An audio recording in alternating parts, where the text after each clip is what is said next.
Welcome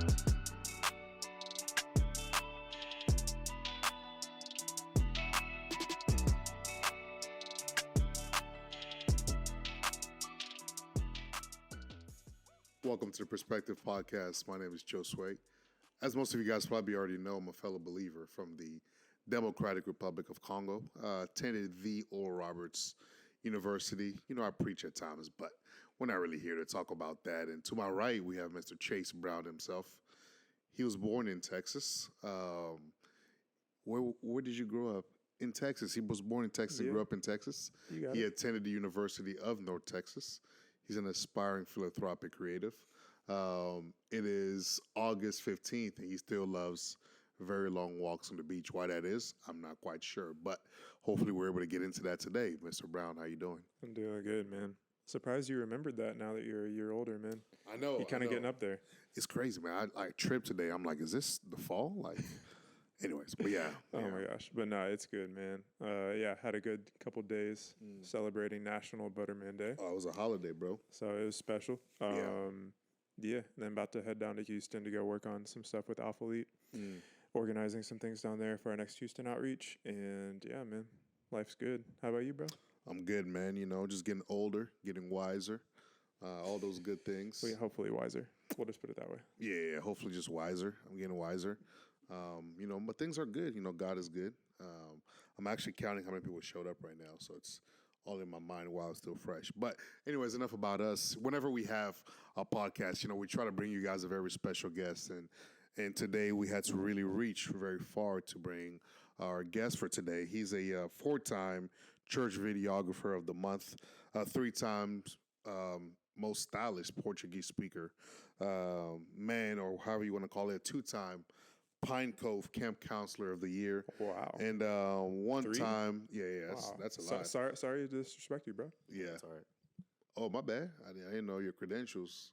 You good, man? Oh, let me keep 3 going. times, 3 times. Not 3 times. Yeah, keep I going. got you. Keep going. We're listening. Bet.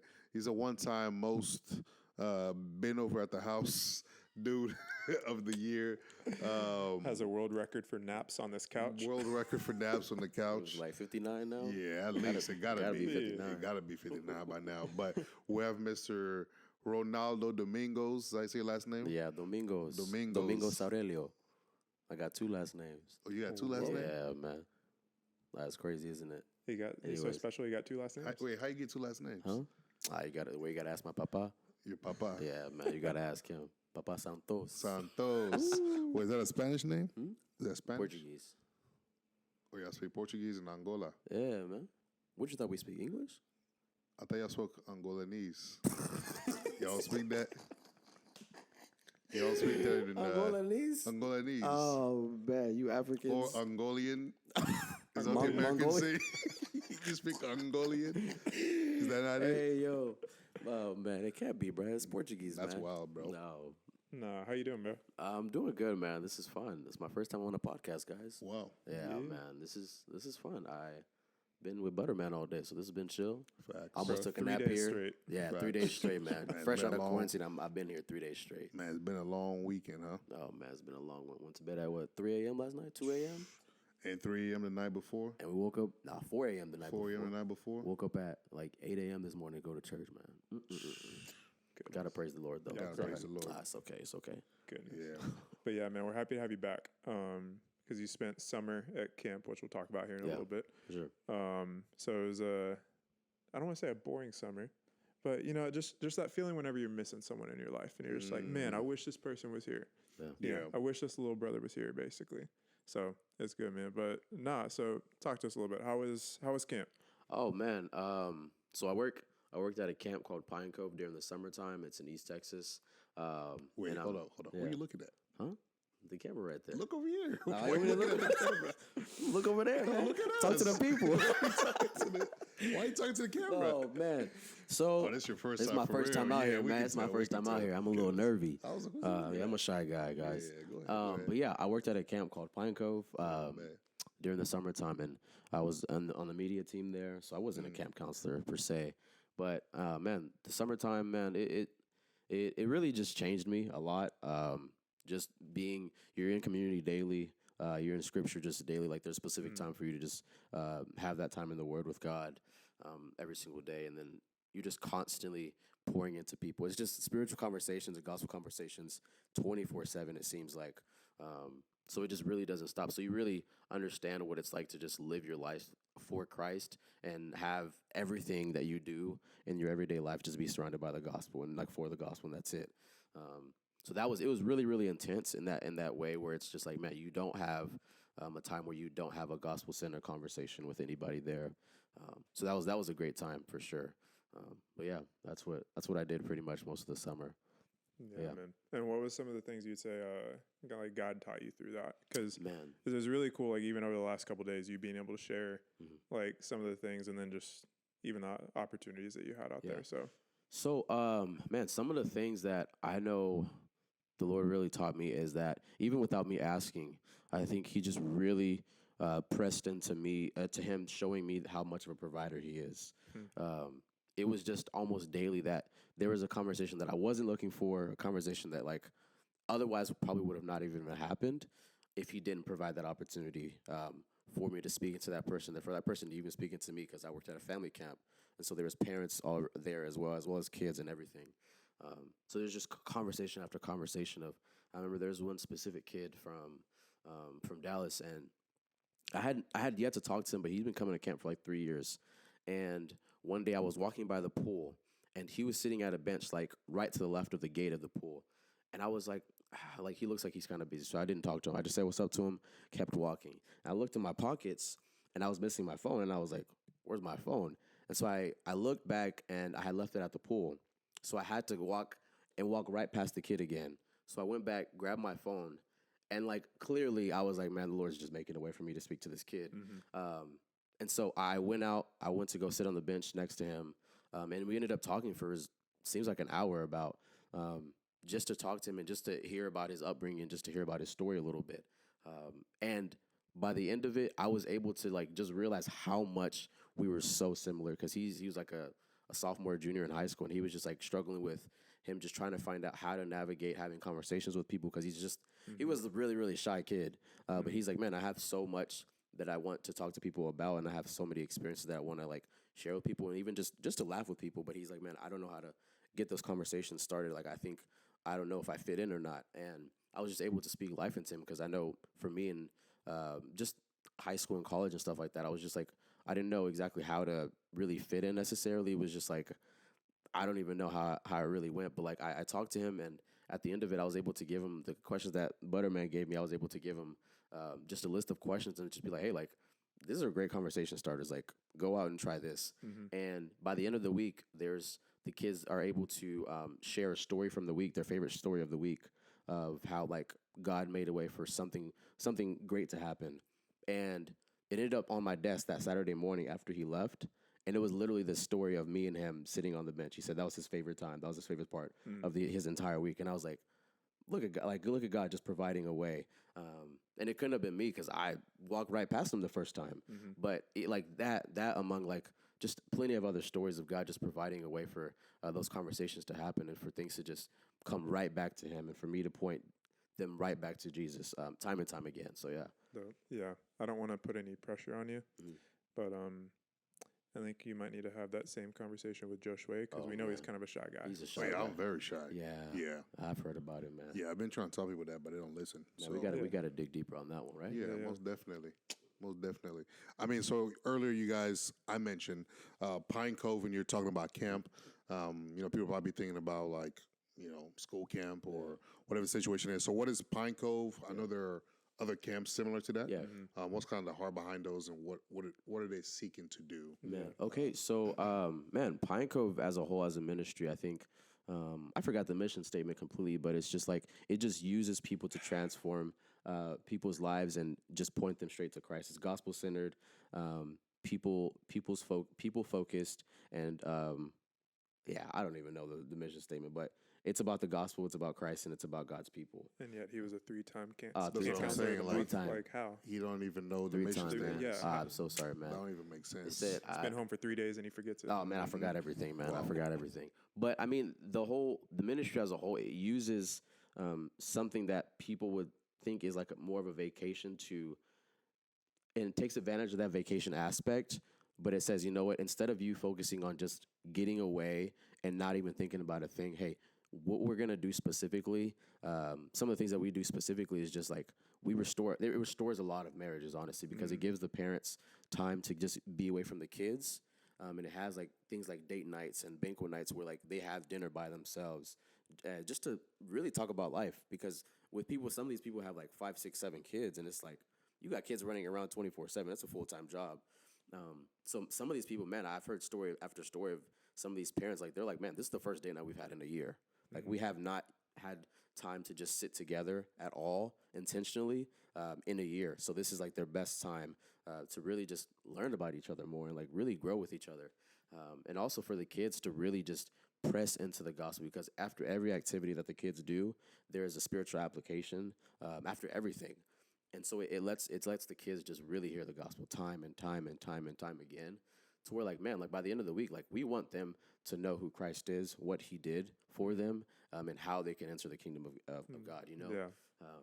So I think with that, like it's just one big thing that is just gospel centered, and that's it. Like at the end of the day, it's like we have all these activities, we have all these classes, we have all these different things that you can do, but at the end of the day, we're going to point you right back to the gospel time and time again, no matter what it is that we're doing.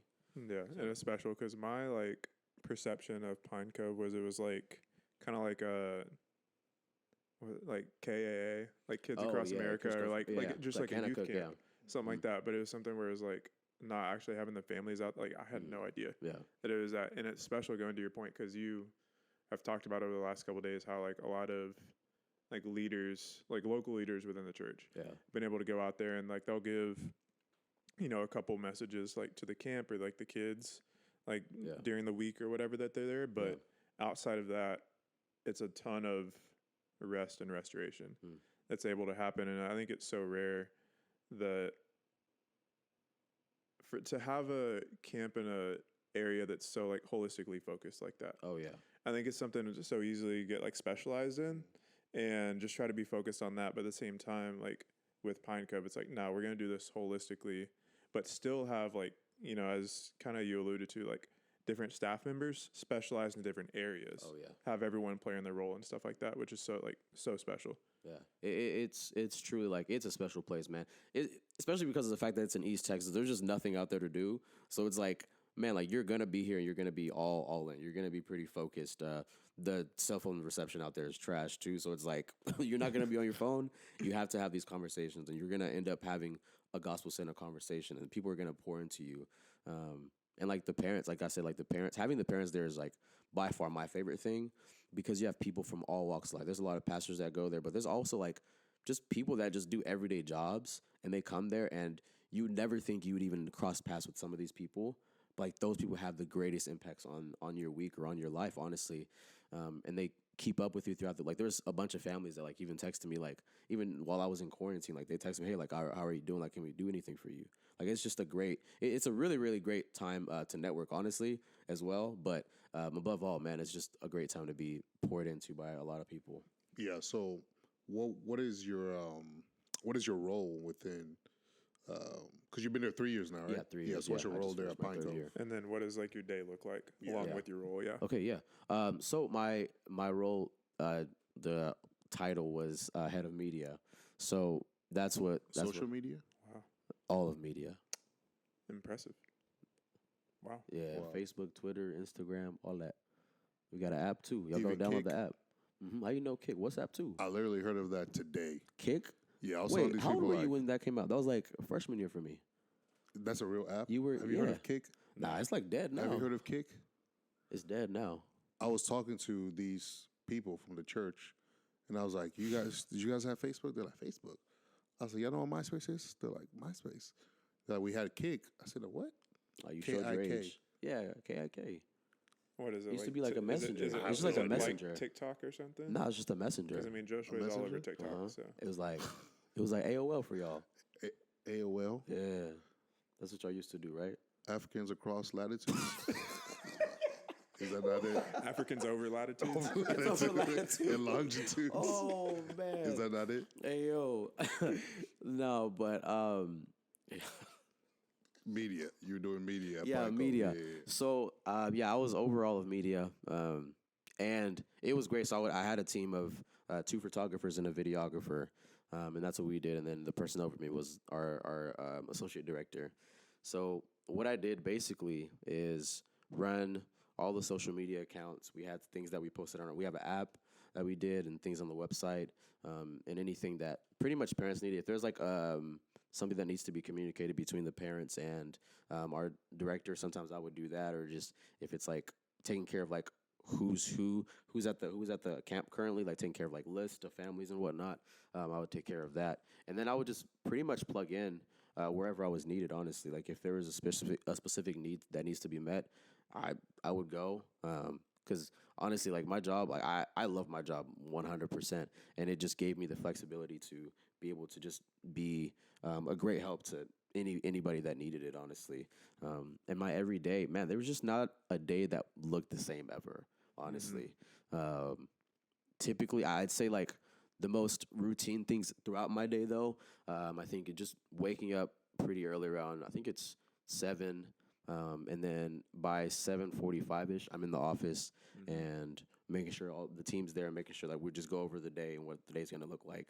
And then right after that, we have a devotional after breakfast with you have like a devotional family that you're assigned to throughout the week where you'll eat meals with them, and then they have a family devotional right after breakfast, and so you'll do that with them, and the dad usually leads that, and then so we went back to the office and we have our media devotional.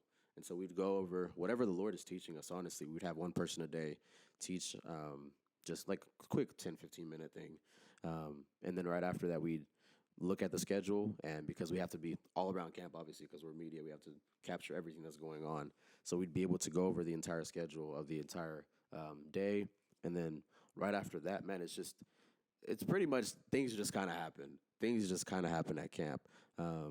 Whether it be like crying babies or I don't know, people just going to the pool, baptism, stuff like that. Like if there's anything that just is on the fly, like I'll find out about it, and then sometimes I'll have to just grab a camera and go. Typically, I don't use a camera too often, but man, if there's like a need to be met, like I said, like I'll just go out and do that.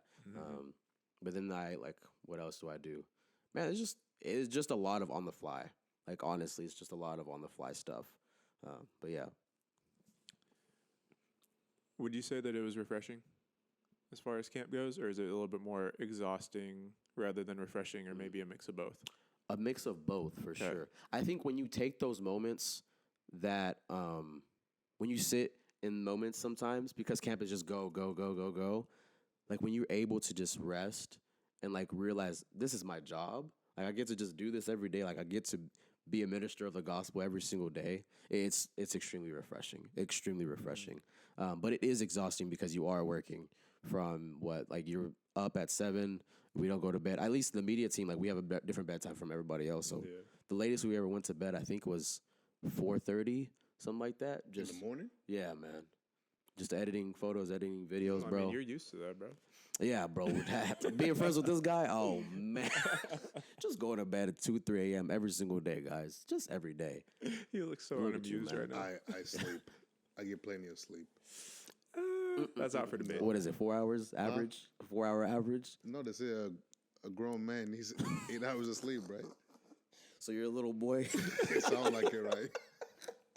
That's what it sounds like. Oh, man. Bro. Oh, Dang. shoot. No, I was asking because something that kind of like hit me that I'm interested in is because you mentioned like the family devotional times and department whatever team devotional times, and it's something where at least me looking back on like my times at camp and whatnot, like those times were so amazing and inspiring, refreshing, all of that, and allowed me to get through like all the heat of the day and all the activities and all of that.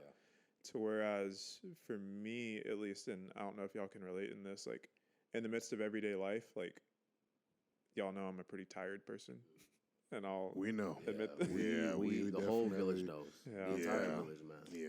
I'll admit Except for that. that guy. Yeah. But it's something where, like, from a like devotional kind of standpoint and activities that are refreshing, like it's something where like the only time we really have that is like on our Tuesday morning kind of things, and we'll have like sporadic conversations with like me, him, and Josiah or like other friends, but it's not something that I place like intentionality on having an every day, like whether it's at the like every time, like at the same time every day or what.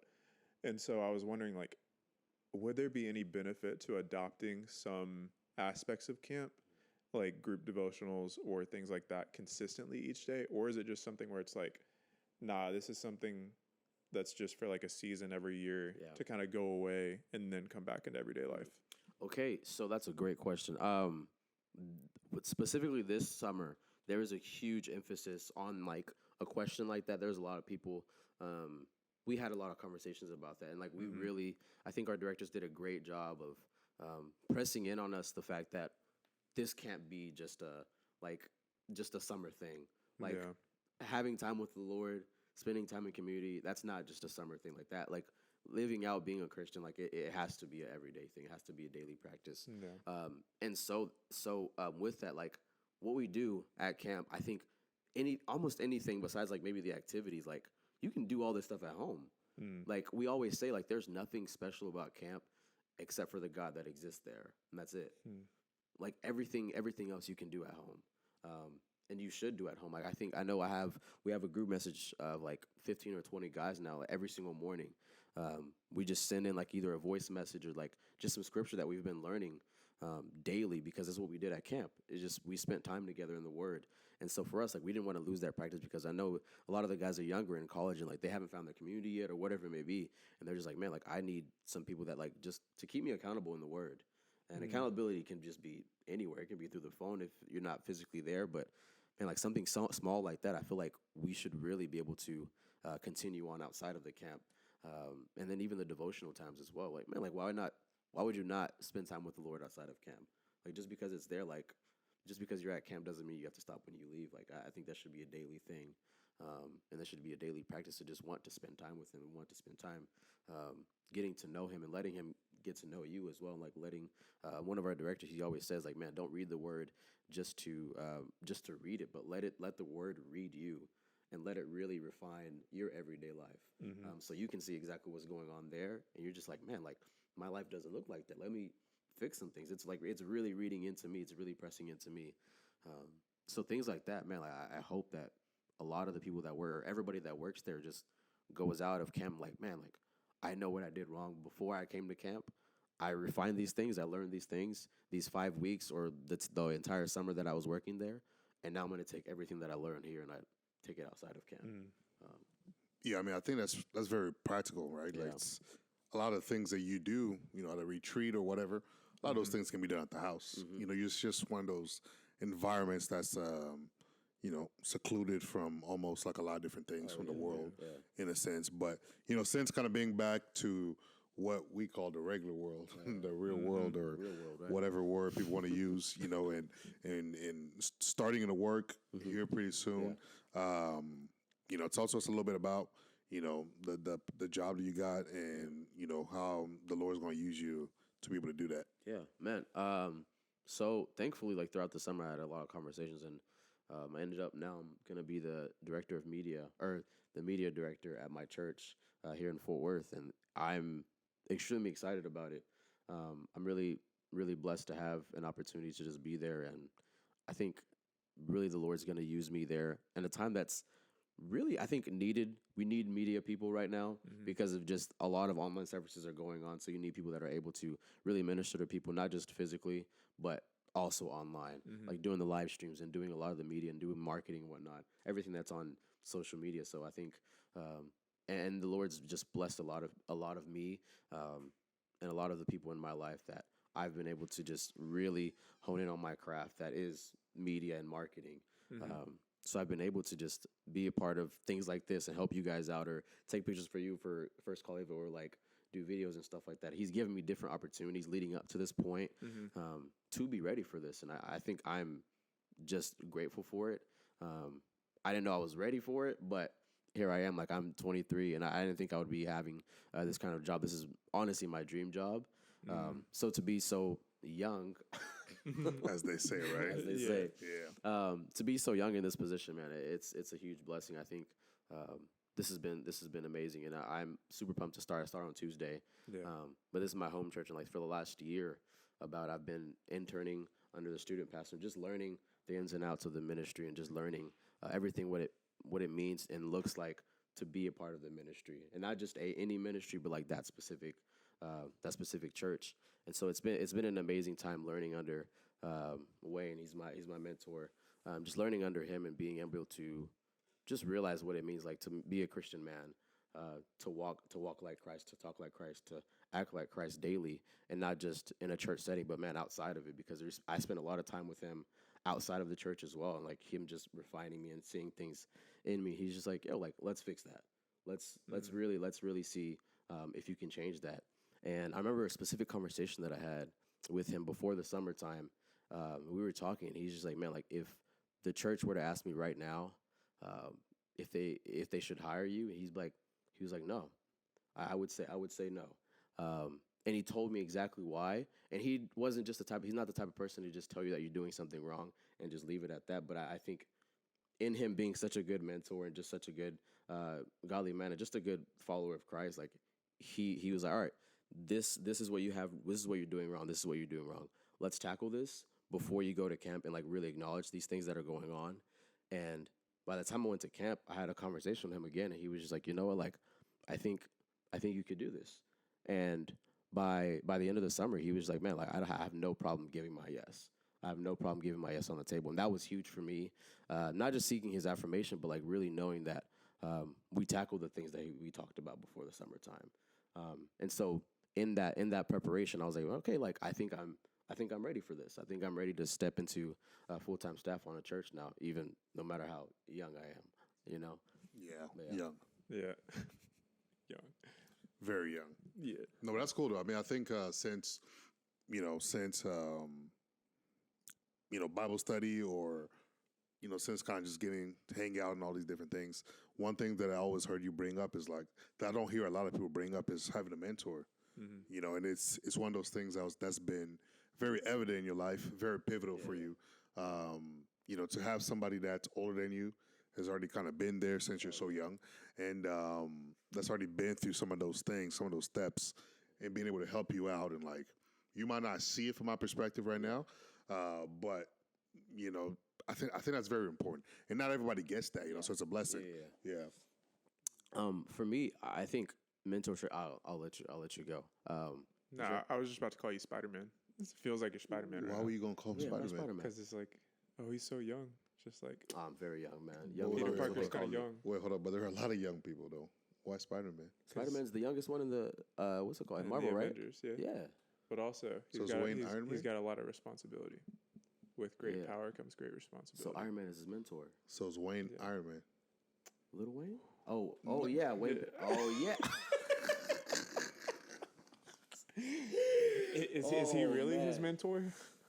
Are we sure about this Nah, now? he is, man. We might The need way- to cut this Nah, podcast that's- short because the way this is going, we man. gonna. This is my first time so shy, guys. I'm really sorry. He's I'm really sorry. shy, so he's struggling through this. Oh man, Wow. no, but I think mentorship is extremely important. I had no idea the importance of it until the time I got to college, and I look back and I saw the people that like poured into my life when I was in high school that were just consistent in my life. Like no matter how trash I was in high school, like they were consistent. Yeah, you and was trash I in was high big school. trash. I was Yeah, big let them trash. know. Let That's them for sure. know. Hey, Yeah. look, I'm looking to the camera. Yeah, look at I the was camera big right trash. there. I was Yeah. big trash. But man, I think having people that are consistently in your life pouring into you, and people that are older and that are wiser, man, it'll do you so good. It'll do you so much good. Not only in your walk with Christ, but just in every day, like just being a man or a woman of God. Having those people that are just like, hey, let me put you under my wing. This is what I've experienced. I see that you're going through something similar that I went through.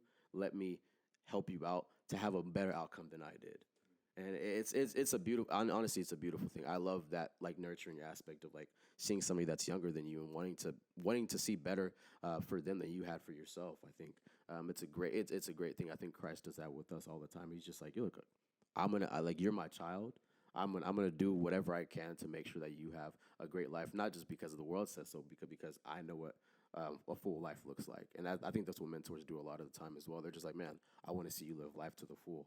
I don't want you to fall into whatever temptation or whatever things that the world wants you to fall into. But man, like I've tasted and seen, and let me just tell you the way to go. So yeah. Yeah, and it's special because I think that mentorship and the way that you just articulate it can relate to the idea of legacy in a way where it's like, I feel like there's some people who are, I don't want to say greedy because that's a little harsh, but people who just don't want to see other people win and want to be the people who are considered like the greatest ever and whatnot. Yet there are other people where it's like, no, like I understand the overarching part of what is going on here. And for us, it's obviously advancing the kingdom.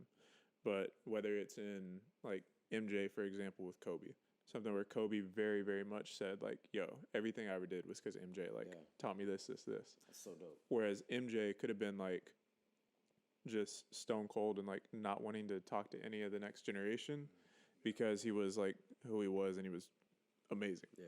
And so it's interesting. I think going back to something else you said as well is it's great for you to realize how rare of an opportunity it is to be like the creative and media director at a church at your age. Yeah, at a young age. So young. What is my 14, 15 now? I mean, that's how old Spider-Man is, so it's about True. yeah. That's right. But no, it's something where I kind of realized that as well with some of the opportunities that I've been able to have, and then I mean definitely like you as well with everything. That At you're 23, I was a different dude, so probably not me. Y'all too, Roberts, yeah. Shout out to man. Oral Roberts Oh, University. man. Goodness. But no, and it's I think there's a lot of benefit in that, in realizing how blessed of an opportunity it is, and something that in realizing that you'll be able to embrace the fullness of it and make sure that you're not just kind of taking it for granted. To whereas it's so easy to do that, especially for younger people, just because like you don't realize how good it really is because you've never really experienced like any other jobs, any other this or that. And so you're just kind of like, oh, this is just kind of like what it is. Like, go as expected. You really don't know anything else. Yeah. Yeah. And so definitely like keep that up because it's special to have that, and in that being able to make sure that you're faithful to the responsibilities that you're given, so that from there, like it may seem like a lot right now, but it very easily could be like something where this is small relative to what you have in the future. And therefore, God's just making sure that, you're faithful with a small amount, so it could be faithful with a lot. Well, we'll Is check that the that way with to say Unessa later. Yeah. Yeah. She's a Bible scholar, so we'll check that with her later. Yeah. See how true that Unessa is. behind the camera. Yeah, Unessa behind the camera. Shout out to Unessa, by the way. Yeah. Check out episode 30. I'm pretty Is sure it episode 30. Yeah. Yeah. She was on early, right? Yeah, she was on really early. Yeah. Quarantine days. Yeah. She's one of our favorite guests. Really? And the number one supporter of the Perspectives podcast. Can I be number 2? Yeah, you can. I gotta be number 2, man. Yeah. We got room. Oh man. So y'all got room at the top for me? Yeah. I mean, I was going to. So you mentioned, social media is your thing. Yeah. Being in that space and all that. So recently, I've been noticing. I follow you. You should probably follow me back. Yeah. Recently, I noticed that on your social media, there's been these black and white posts where you say, woke up again and the devil lost. Oh man. Again, can you kind of tell us a little bit about that? What's the man? So inspiration behind that. inspiration behind that? Oh, the inspiration, man. I think I thought of it myself, right? No, I wouldn't know. I didn't. I mean, So, if you did, put it on a shirt. Yeah. Oh man, It's a good quote. That's a great quote. Yeah. So on last Thursday, we were at Bible study, and we were talking about Romans 8. We were just going through that, and we were just talking about setting our minds, not on the flesh, but on the spirit, and just having that kind of mentality to just walk every single day and be like, like setting my mind on the flesh looks like looking at your sin and being like, man, like there's a bunch of guilt and shame, and focusing on that, but focusing on and setting your mind on the spirit is just talking about, man, like I'm made new. I'm clean. My sins are washed clean. I'm great. I'm a new creation. And guess what else? The devil lost again. And that's what Josue was talking about. He had a nice little quote in there. Yeah, that's why he asked the question. You by name. Well, I'm getting credit for this. That's you, Pastor. Wow. So yeah, he was just like, man, like it was just a funny time. We were just in Bible study. He was like, man, like, what would it look like for us to just wake up every day and be like, well, my sins are washed clean. The devil lost again. So that's just like been my thing every day. Just wake up and be like, oh, the devil lost again. So yeah, that's the story. Fun little stories of Bible study. That was for you guys. I just want to throw that in there. But That's for free. that was for free. So one of the things along, Pine Cove and church and all that stuff, for those that might not know you very well, you were born in the Democratic Republic of Angola, or Yes. also known as just Angola. Yes. There's no Democratic. I just threw that in there because it's really not. it's an That's how inside you go. joke. Yeah, it's an inside joke for those that know. So from Angola, your family migrated here at some point. So take us back. Were you born there? Were you born here? What was that story? Okay, so yeah, I was born in Luanda, and that's born where? Luanda. That's the capital of Angola. You don't know You this? say it. Go ahead, take your time. How you say it? Luanda. Luanda? Yeah, Luanda. You? Luanda? Yeah, you. Y'all already got know. cities in Angola? Oh man, the way we got cities for Oh, days. word? Oh, we got cities for days, I man. thought it was just like a rainforest. The cafe. Hey, that's not it. Oh How many of them quarter crocodiles y'all got? Not Yeah, the you know the crocodile. Oh man, we were wrestling lions since I was a youth, man. Oh no, good buddy. That's wild. Nah, Oh man. But yeah, I was born in Angola. When was it? 2005. I was born Barely. December 31st. Were you born 2005? Nah, man, I wasn't born 2005. But yeah, I was born there. Moved here when I was 2007. Remember, he's only 2007, 14. man. Oh, yeah, Around sure. 14 years old. Yeah, Oh, Spider man, Man. the ripe age of 14. Mm-hmm. So I was born there. Moved here in 2000. I think it was 2002, 2003. Moved to Dallas, and it was a funny story actually. My dad, he came here first to check it out. One of my uncles that lived in Dallas at the time, so he came to visit, and he was like, "Man, I like it here." And in his African accent, he's like, "I enjoy it here. I want to move my family here now." Yeah. So he went back, told my mom, he's like, "Hey, look, let's move to America. The American dream, the whole shebang, the whole 9 yards as they call it." So at the time, he came back. He came here first to get an apartment and get a house or whatever. And so what he did on accident, instead of talking to my uncle first before booking his flight, because he didn't know exactly where this was, he accidentally booked a flight to Buffalo, New York. And it was November, maybe December. And so obviously it's cold over there. And so he went to Buffalo, got off the plane. Obviously it doesn't snow in Africa like that. You feel me? So he's like, what is this?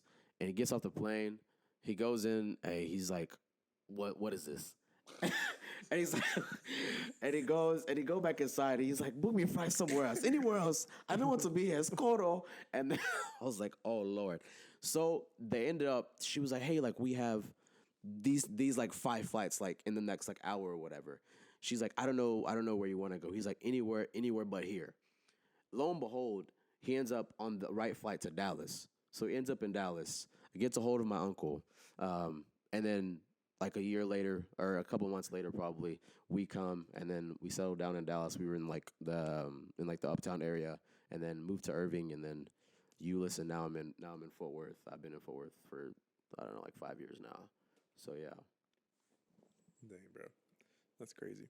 I couldn't imagine going from Angola to be up in Buffalo. Just be like, Oh, man. what is this? Yeah, man. Is it a culture shock? Yeah, that Oh, would have man, been the way it was super a culture cold. shock, man. The way that guy had frostbite. Oh, I would imagine. Had to have Jeez. it. Well, share your story of whenever y'all came here with Surprisingly, when we came, it was cold too. Man. But it was January in Texas. It's cold, but it's not like Buffalo, New York cold. Yeah. But if you see our pictures from that first day, I look like the Michelin Man. Parkas. I look like the Michelin Man. What? That was the biggest jacket I've You ever owned in my life. the puffy on like you was in New York. Yo. Oh man. If I didn't have a Tim's on, I ain't had no Tim's on, but I had this big jacket on, and that was an experiencing the cold for the first time. You imagine for 9 years you've never felt something, you've only heard about it, and then you're in a place where you feel it. You're like, wow, this is actually a thing. If you've never seen a tornado all your life, and then you see a tornado, it's such a shock. Shock. Yeah, it's kind of like that. So you guys moved here 2002, Yeah. 2002, 2003, and I mean, in Angola, do you guys speak English already? Is that a Yeah, so there's a couple languages that we speak there, but the main one being Portuguese. Like everybody, that's just like the universal language there. Is what we speak is Portuguese, and then you have like in the little villages, of course, like you have little other languages that you speak in our village. That I think my grandma's still there right now. She like refuses to move to the city, but she's in the village right now. We speak Kimbundu, and that's another language within itself. I don't even speak it, man. The way that thing is hard. Oh man, I couldn't even learn it. But yeah, we speak Portuguese, and so it's very different. Like so, when you encounter Brazilians, like they'll speak a different Portuguese than we do. So it's like encountering somebody that's like from El Salvador and somebody that's from Mexico. It's two completely different types of Spanish. So, but yeah, we speak Portuguese, and that's the first language that I've learned. So Yeah.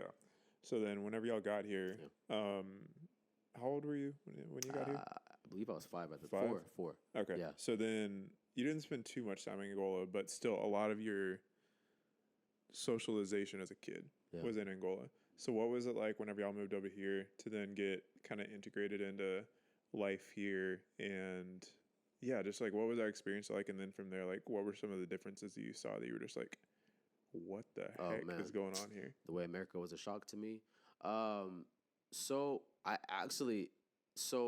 the first school that I went to in Dallas, I was actually the only kid. I don't know if I was in the entire school, but like in my specific class, I was the only black kid there. So it was all Latinos in my class. So I didn't even really get integrated much with the American culture at all. It was more of the Latino culture. So I ended up, they taught me Spanish there. So by the time I think I was like 6, I learned Spanish.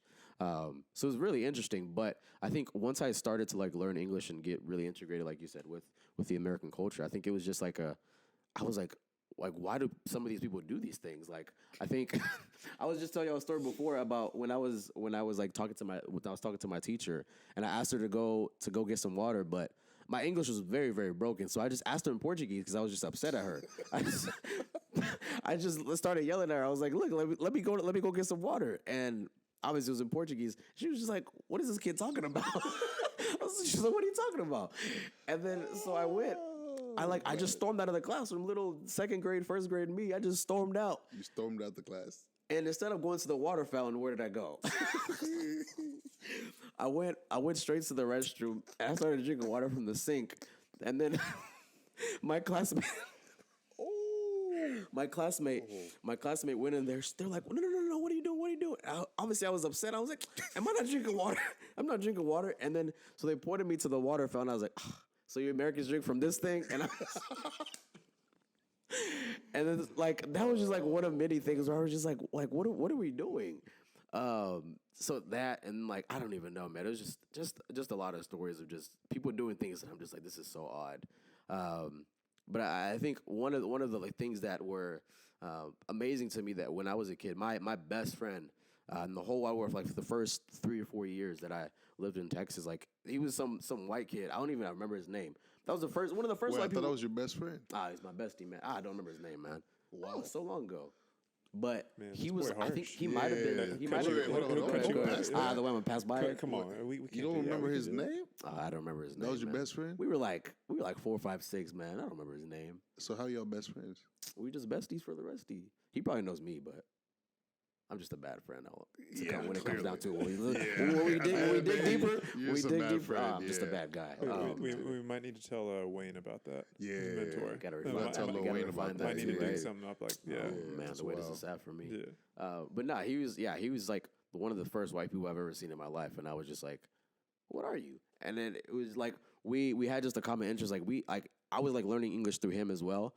And so every day, all I remember is like me and him every single day. We both had these black Ford F-150s that we would just play with. I remember that car. You had a car? Oh man, it was a little toy. Oh, a toy car. I thought you was whipping. Like Hot Wheels. Oh Yeah. man, Okay. the Hot Wheels. Yeah. So we had like these little toy F-150s that we would just play on. We would just play outside. We would just race every single day. That's all we did every single day. And that's like one of the only things that like I remember really, and like just having that kind of friendship. And that was like my first ever like introduction to diversity, I guess. And that was just an amazing thing for me to really experience his culture. And like going over his house, it was weird because it was like his mom and dad didn't like yell at him like they yelled at me or whatever. It was like they just talked to him like he was a nice little kid. And I was like, what's going on? Why aren't they yelling at you? He ain't So that just, nice. Yeah, it was just so weird. But yeah, it was great, man. I think those first couple years were like definitely a grind for me because of like learning Spanish and whatnot. But I think at the same time, it was great for me to such a young age to be just really immersed in a bunch of different cultures, and that was just something that I'm really really thankful for now for sure. And now here we are with this house basically being an international embassy. Yeah, that's kind of the vibe that I've been getting as well. It's United Nations, isn't it? Yeah, That's what it they gotta call be. right? Yeah. Yeah, bro. Wow. Yeah, I mean, to that point, we always bring up, speaking of the United Nations, embassies.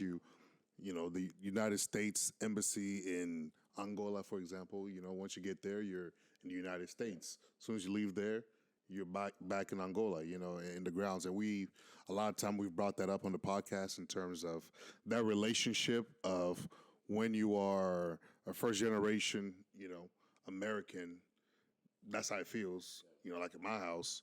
When I was in my house, I was in the Congo. I wasn't in America. Yeah, that's what my parents say all the time. Yeah. Outside, you're in America. In here, you're in Angola. Oh, every day, bro. Yes, it's also us a little bit about that because it seems like everybody that we brought on shared that same experience. So, yeah, talk to us a little bit about that. Oh man, so man, the house is interesting. I think, and you want like that's what you want me to answer, like just how everything was. Yeah, Like how your parents had different laws. And how you balanced all of that. Yeah, and like, yeah.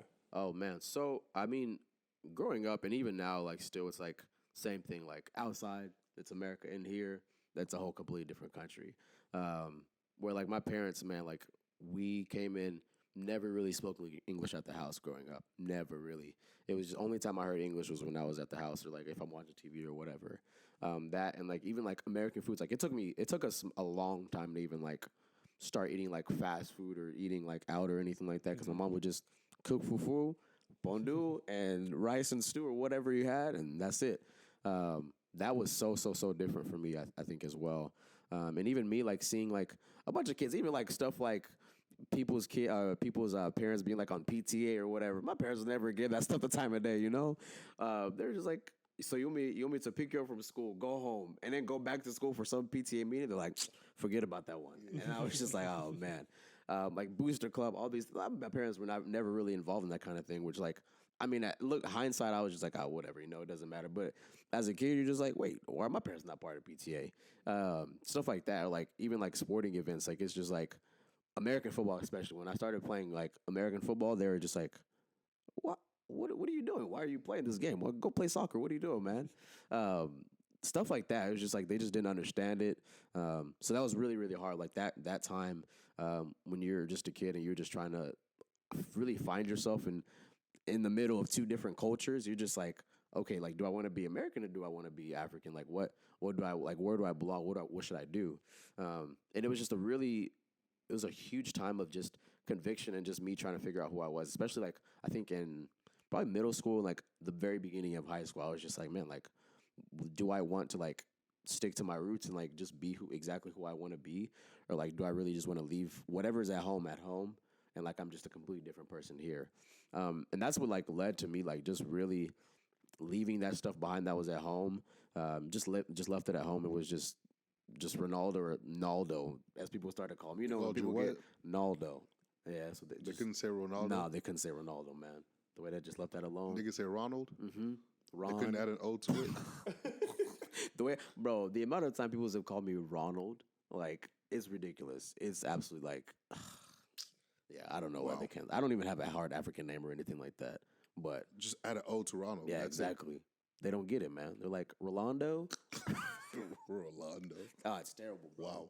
The amount of times I go to Chick-fil-A, they say Rolando. Rolando. And this is even with Cristiano Ronaldo being a person. He's a really famous dude. The people, anytime, there's a lot of times where I like come up to people and I'm like, oh, my name is Ron. They're like, oh, you're the soccer player, aren't you? And I'm just like, what? That happens too often. But that, Rolando, Ron, Bonaldo. Yeah, stuff like that, bro. Bonaldo? Yeah, Steph calls me that. Yeah. Bonaldo. Yeah, I don't know where it came from. But yeah, man, it was just an interesting time growing up, man. I think by the time I got to high school, that was when like being African was like a cool thing. That's when it became cool and the Afrobeat started coming out and whatnot. And then especially thankfully like at my high school it was super, super diverse. It's like different cultures were really, really accepted. So me, we were able to have like multicultural days where like I would be able to wear like a traditional African whatever I would be able to wear, and like I would wear that and like wear it proudly and like be able to speak my language and like do a dance from like wherever you're from. So like that stuff was really really fun, and it allowed me to just be who I was and not really be shy of where I came from or anything like that, but really be proud of my heritage, and not just put it aside just for the simple fact of just being scared of what people are gonna say, you know. But yeah. Yeah. Shout out Euless Trinity. Shout out to Trinity. Yeah, Their football team is too big, but yeah, it was not they fun were playing really against good. them. I would imagine. Yeah, they were very, very good. Yeah. Even along those lines, you know, like because I know certain people that that struggle of trying to figure out, you know, should I be American and do I stick to my roots was very hard, to where they would almost like reject, you know, their roots for the sake of wanting to fit in into this new culture. Especially as a kid, you're trying to balance all of that. It can be very challenging. Yeah. So how did you go about that? Yeah. Oh man, the first couple of years I failed miserably because it was just like people were like, "Oh, like you're African." I'm like, "Oh no, I was born in Dallas. I was born in Dallas." And like looking back, I'm like, "Why did I do that? Like, who cares? You know, like being different. Like that's a cool thing to celebrate. Like that's so different that you're not from here. Like you're from somewhere else, but like you're now integrated in this different culture. I think. I mean, as time passed, like I said, like once I got to high school and stuff, like towards the end of it, I was like, man, I found more Africans that were my age, and I was like, okay, like this is a cool thing. And even having people that were older than me that were like, man, bro, it's cool to be African. Like it's cool to be different. It's cool not to be from here. Like that's fine. Just embrace that, and like people are gonna like if people really like you for who you are, like man, they're gonna accept that part of you as well.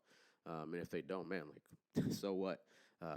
So like that was just a real identity crisis for sure. Like late middle school when I was just trying to figure out who I was, little Ronaldo. But by the end of school, I was just like, man, this is who I am. Like I'm gonna really appreciate this, and I'm gonna there's gonna be lots of stories to tell to my kids and whatnot of like the times that my parents did this, that, or the other that they may not or may experience. Because I definitely want to be that cool African dad. I really want to sit down on the couch and tell my kid to get the remote when it's right next to me. You know that struggle. Yeah, I know the struggle. Yeah. Or the one that y'all talked about of going to the menu and pointing at it and just being like, hey, kid, man, what is this? This one. I want this. So I'm like, you can order it. Ronaldo, are you serious? Are you talking back to me? You want to make me go crazy? Oh man, stuff like that, bro. Restaurants are like a completely different experience for African parents, man. That stuff, like I remember, man, when we used to go to Golden Corral and used to go up. Every African went to Golden Corral, and they're like, so how old is everybody? Oh man, and the amount of times that I have lied to these people at Golden Corral, telling them that I was 7 years old when I was clearly 13 or 10, bro. Clearly 13. Oh no! And they're just like, "You're 7?" And my parents just look at me. Shut up your mouths. I went to this Asian buffet place, and we walk in, and I was like 13, and my nephew was probably like he was like 7, 5 or 7, 1 to 2. Yeah. No, he was way younger. He was probably maybe like 5. Maybe I was like 14, 16. Anyways, it doesn't matter. So we're there, similar thing, you know, everybody's age all of a sudden drops by like 15 years. And I'm 14, 15. And so the waitress, people are like, so how old are you guys? And then one of my people's like, oh, he's 7. And she's looking at us like, this is a grown man. She said, how old? 7.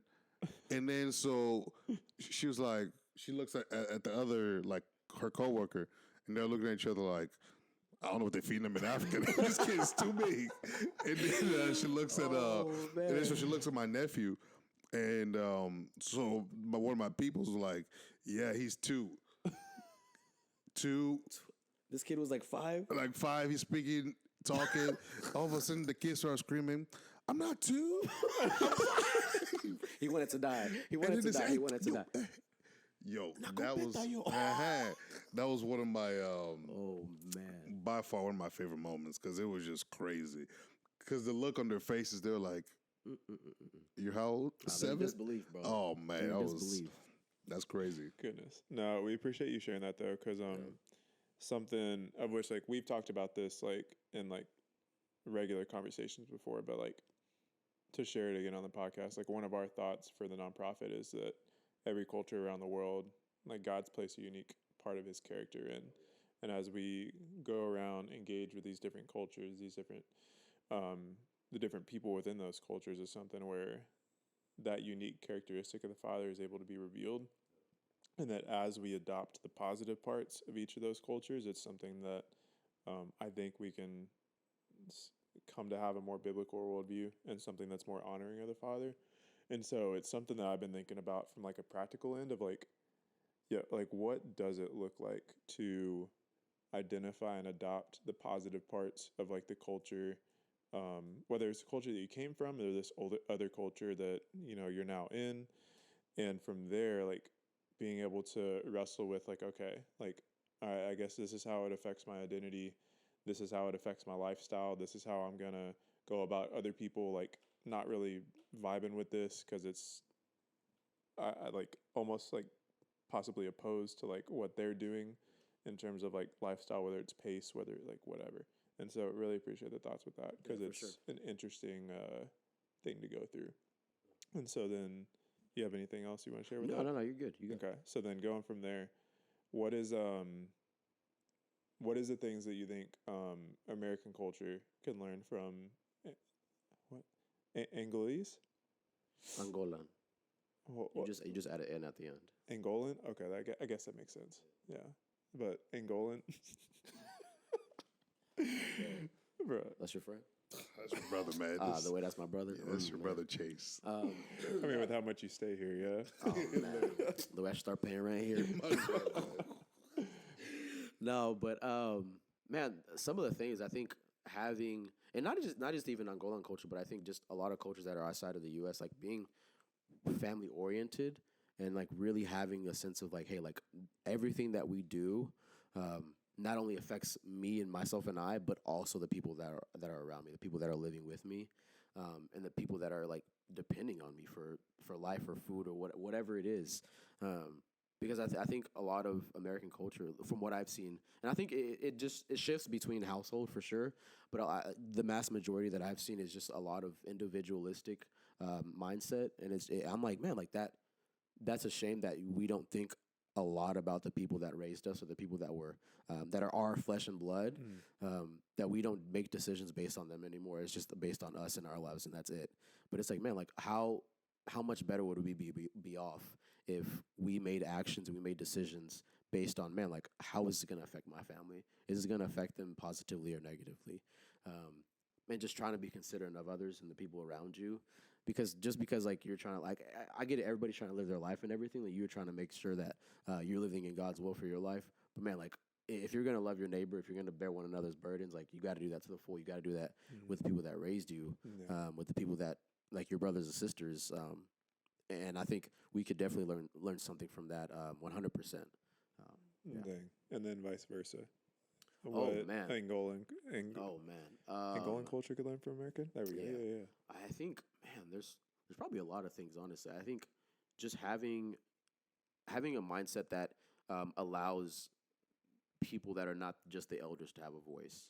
I think not looking down on youth, because I mean a lot of Africans are Christians, but I'm like, man, did y'all skip over that verse or what happened there? Because man, I feel like a lot of the time and just big decision making and even like everyday things, it's like, man, I feel like the youth do not have a voice.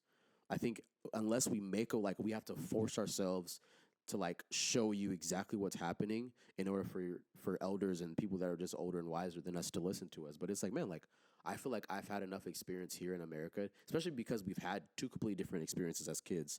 Like as they grew up in Africa and I grew up here, I'm like, man, I can greatly benefit from listening to you, but in the same exact way, I think you guys can benefit from listening to me. I mean, obviously, respectfully, but like me, like I'm like, man, like, I grew up here and I kind of know how things work. So I think if I'm able to just speak into your life as well as much as you speak into mine, I'm like, man, I think we'd be better off for it.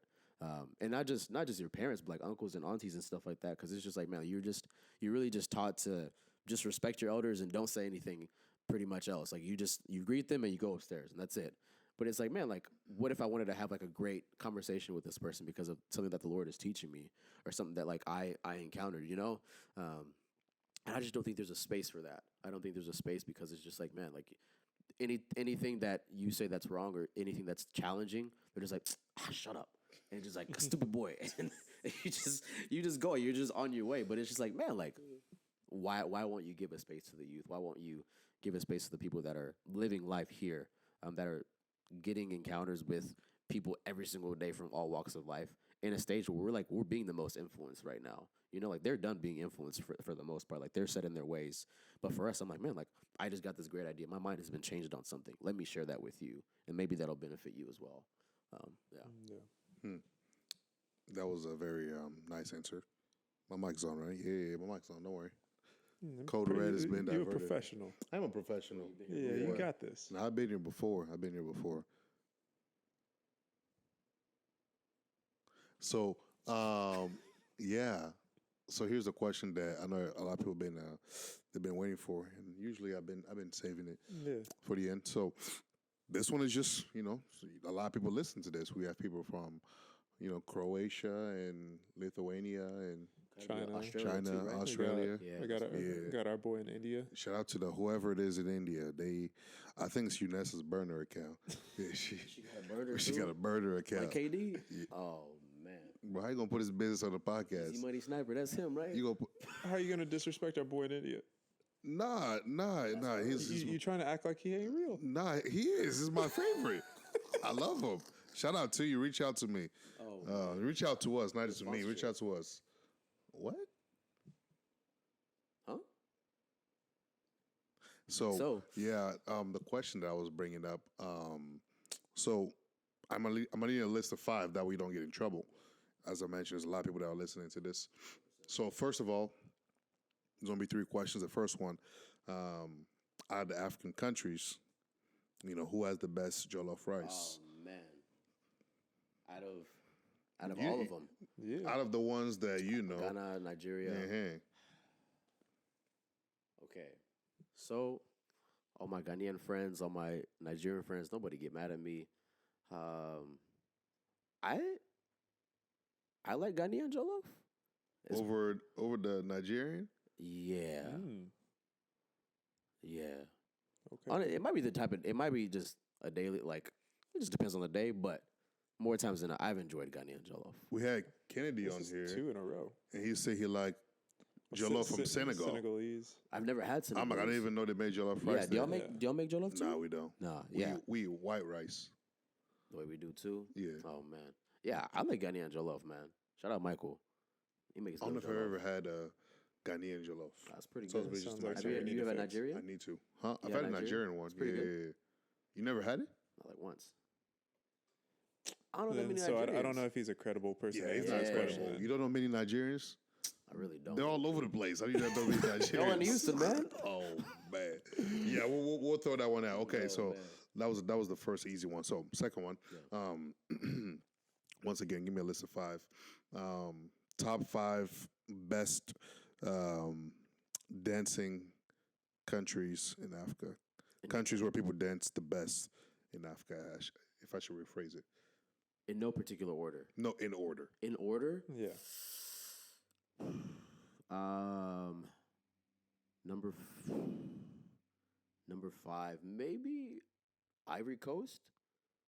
I'll put Ivory Coast. Okay. Yeah, we'll throw them in there. Côte d'Ivoire, is that what they say? Yeah, Côte d'Ivoire. Côte d'Ivoire. Yvonne would be proud. Yeah, he's number proud. 4, I'll put. Who else, man? Maybe Senegal.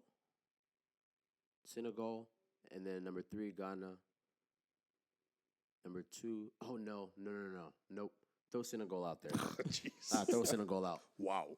Number 4, Ghana. Number 2, Nigeria. Or number 3, Nigeria. Number 2, Congo. Number 1, Angola. Okay. Wait, hold on. What do you mean, number 1, Angola? You heard what I said, man. Did I stutter? You guys literally steal all of our dances. How are you number 1? You guys stole all of our dances. What do you mean, man? You guys came from our country. You left. You literally... This guy, man. So you're exposing You us don't want at to have this point? conversation, huh? The way we can talk about this off camera, man. We're going to have to throw bows after this, man. It's okay. Let's move on to the next one, man. since you want to act up here. So we did the food one. We did the dance one. What was the last one that we do? Come on. So out of the African countries, Yeah. what are the top 5 for music? Oh, yeah. That's the one. That's the one right here. Man. So all music, I listen to a lot of like worship music from a lot of different places, but also like the Afro beats all come from they all come from Nigeria, honestly. So I think there's not even a top 5, honestly. It's just it's literally only Kenya, Congo. There's only 4, I think. Yeah, Kenya, Congo, Nigeria, and Angola for me. I think I wouldn't even put Angola number 1. I'm not gonna lie. Don't put it number 1. Yeah, you're gonna discredit the podcast. Don't do that. I think Kenya number 4, number 3 Angola, number 2 Congo, number 1 Nigeria. Just because Nigeria just got. Yeah, man. Yeah, I'm not even mad at that. Yeah, Burna Boy, Wizkid, all these guys. Sad, oh yeah. man, It's they speak English, so it makes it a little bit more marketable. So I get but it. yeah, I think those are that's the top 4. There's not even everybody else is just by them. It's just there's not even a race. So then, who's an Angolan artist you want to give a shout out to? Ooh, let me see. Bonga. So this is really, really, really old guy. He's from the 70s, I think. My dad listens to him all the time. Okay. And that's what he used to listen to when he was at adolescence. Is that what they call it? Adolescence? Yeah, youth. Yeah, youth. They don't even say youth. They say youth. With an F. Man. Yeah, Bonga. He's that guy. He makes hits, man. I think at all the all parties and stuff like that, and even on Saturdays when they're cleaning the house, of course, that's a lot of what they play is Bonga. And I love his music, bro. It's really chill. Some of it is really slow and methodical and whatnot, but a lot of it is just dance music. So yeah, him. Yeah, sure. and we know you like to dance. So oh yeah, man. As was evident at Bodaman's party on Friday. No, I'm really shy. Yeah, that was low key a movie. Oh man! Whenever Nick brought out that whistle, I was like, he brought out, some dude had a whistle, bro. Yeah, there was a whistle in that mug. I thought it was an ATL for real. I was freaking out. They played. What was they played? They played "Wipe Me Down." He started just blowing the. I was like, I've never been to a club before. Is this how it feels? I never been there before either, man. Oh man. The only club I've been to, Sam's Club. This is about it. Play. Yeah, bro. I'll be at Sam's Club in church, and that's it. Yeah, that's me too. Yeah, man. Me too. Yeah. Goodness. Bad. But no, I'm happy you're able to say an Angolan artist. Because if you weren't, I would have definitely questioned. Yeah, that would discredit the podcast for sure. Yeah. Sad for me, man. The SEC would have been after us after that. SEC? Yeah. Oh man. Nah, would it be the PEC? Who's the PEC? The Podcast Exchange Commission. You guys really try to get us canceled. Yeah, y'all try to get us canceled for a fact. You guys are going to be canceled? Yeah, don't upload this episode. Yeah. Man. Just leave it alone. Leave it in the vault. Oh, yeah, we want to vote this one. You got anything, man, left? Man, no, I mean, that's it for me. You want to speak a little Spanish, a little Portuguese for those of us that are. Yeah, we got people all over, French so. too? Yeah, give them all give four. it to 'em, Give them man. all four. Sure. Yeah, let them know. What should I say? Man, just say whatever. Riff, bro. Well, hasta luego, mis amigos. Au revoir, mon frère et mon père. Is that's papa, right? Yeah, papa. Was it 1, 2, 3, 4? And then, hasta luego. Era prazer aqui. Falar com meus amigos. Esse Chase e Manteca. Tudo bem. Manteiga. Sim. Yeah, this was fun. This is really fun. Yeah, bro. Yeah, we appreciate your friendship. We're excited for everything. God's got a story for you, man. Because, I mean, you realize, the opportunities that are at your hands or whatnot and that he's given you. And I think that's only just a start, man. So be good and keep making the devil lose. Oh, man. Yeah, he lost again, bro. Praise God. Amen, bro. Yeah. It hit me a second. Yeah. I thought you said double loops. I'm like, you on SoundCloud making music? I was confused. See my SoundCloud too, man. Yeah, check him out on SoundCloud. Oh, okay. man. I was confused. I said double The way loops. that's said. Also, Okay. wait. I remember Pineco's thing. It's Christ-centered, others-focused, and seriously fun. That's what it is. That's the statement. So It took him an We're hour to already remember yeah, that. it took too long. Yeah, we're already past but I that. know some people from Pineco gonna watch it, so I gotta make sure that they know that. Nah, this part's edited. We edited this part in. No. Leave this in. No, I'm saying like this part's edited into Oh, the. word? Might need to talk to our guy. No. What I'm saying is you forgot it. Yeah. We So you already gonna ended the podcast. This part is actually edited in the podcast. Okay, so you're gonna take this part. You're gonna take that little soundbite, put it at the beginning when we talked about it. No. You should do that. Talk to your little editor. Nah, I kind of like how we going right now. Yeah, I like the way we're going too. Y'all gonna get me fired, man. Kind Way to of sad like for this me. banter right here. Yeah. No, but All right. anyways, man. Well, we're gonna end it before you get canceled. Yeah. So I can't get canceled, guys. yeah. Dope. Well, y'all, that'll be a wrap for us today. Thank y'all so much for tuning in. We'll be putting all of Ronaldo's information in the description if you'd like to go support his SoundCloud stuff. Tied to me too. I got a ministry. Yeah. We'll put his Cash App or Venmo maybe on there. Zelle too. Ooh, yeah. That's smart, man. That's smart. Yeah. And then all of our information will be in the description below if you want to support us, the podcast, outreaches, all that fun stuff. Oh yeah, do us a favor. Leave us a rating on Apple Podcast. Yeah. And on YouTube, go hit that subscribe, like all that stuff. I never really say that, but here we are at the very end saying this. But yeah, Ronaldo, thanks again, bro. Thanks for having me, man. This was fun. Yeah, bro. It'll be good. All right. But yeah, y'all. Until next time, much love. God bless. Yeah.